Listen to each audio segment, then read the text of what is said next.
Assalamualaikum warahmatullahi wabarakatuh. Bapak, Ibu, saudara-saudara sebangsa setanah air,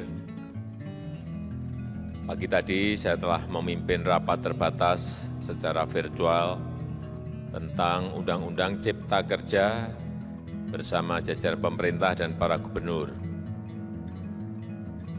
Dalam undang-undang tersebut terdapat 11 klaster yang secara umum bertujuan untuk melakukan reformasi struktural dan mempercepat transformasi ekonomi. Adapun klaster tersebut adalah urusan penyederhanaan perizinan, urusan persyaratan investasi, urusan ketenagakerjaan, urusan pengadaan lahan, urusan kemudahan berusaha, urusan dukungan riset dan inovasi, urusan administrasi pemerintahan, urusan pengenaan sanksi, urusan kemudahan pemberdayaan dan perlindungan UMKM, urusan investasi dan proyek pemerintah, serta urusan kawasan ekonomi.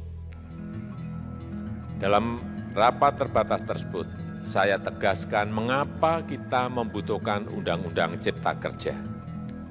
Pertama, setiap tahun ada sekitar 2,9 juta penduduk usia kerja baru, anak muda yang masuk ke pasar kerja, sehingga kebutuhan atas lapangan kerja baru sangat-sangat mendesak.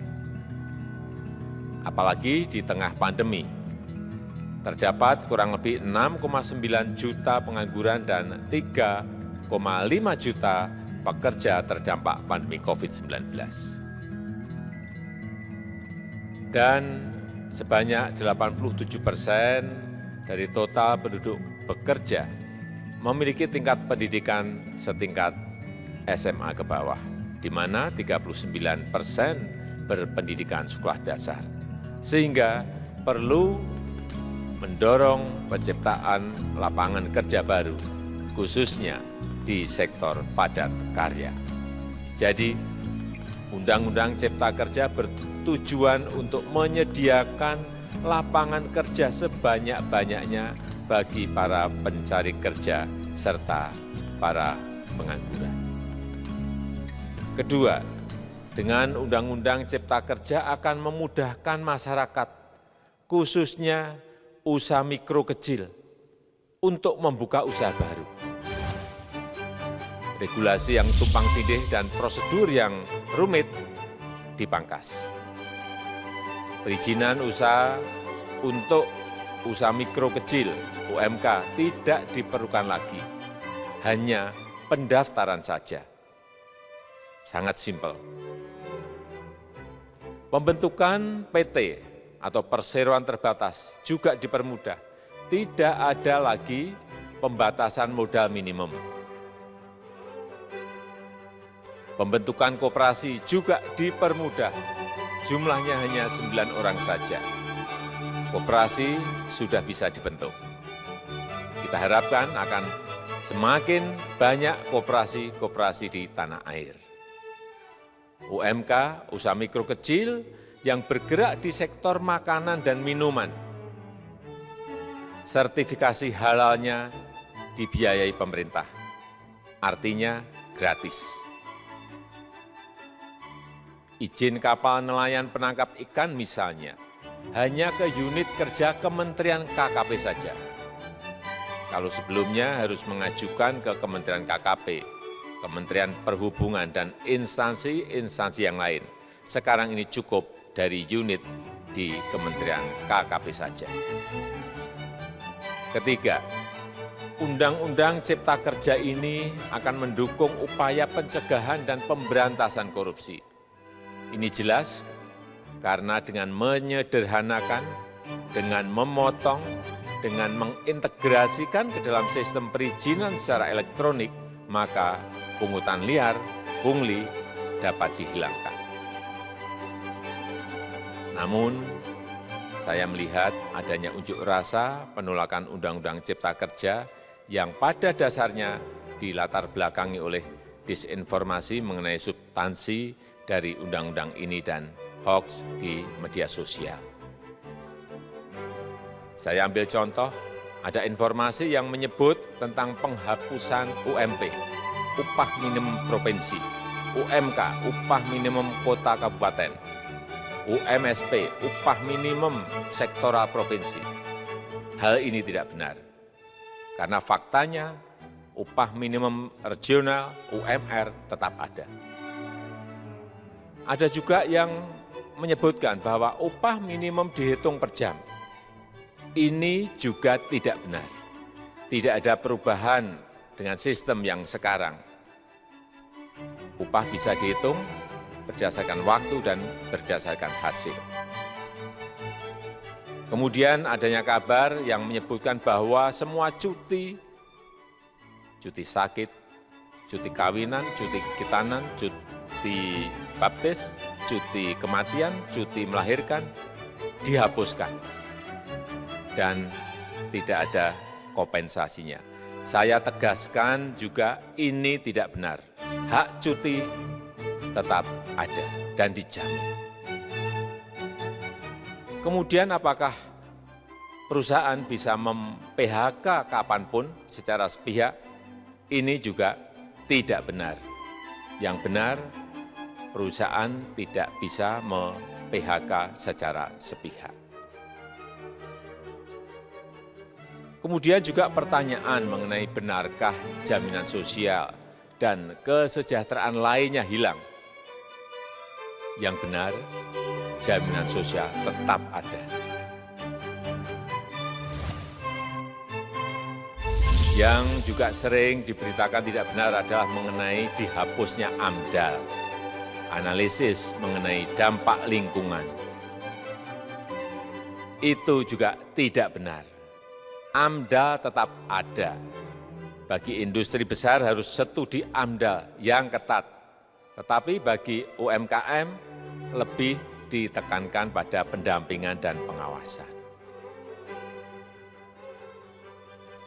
Ada juga berita mengenai Undang-Undang Cipta Kerja ini mendorong komersialisasi pendidikan. Ini juga tidak benar. Karena yang diatur hanyalah pendidikan formal di kawasan ekonomi khusus, di KEK.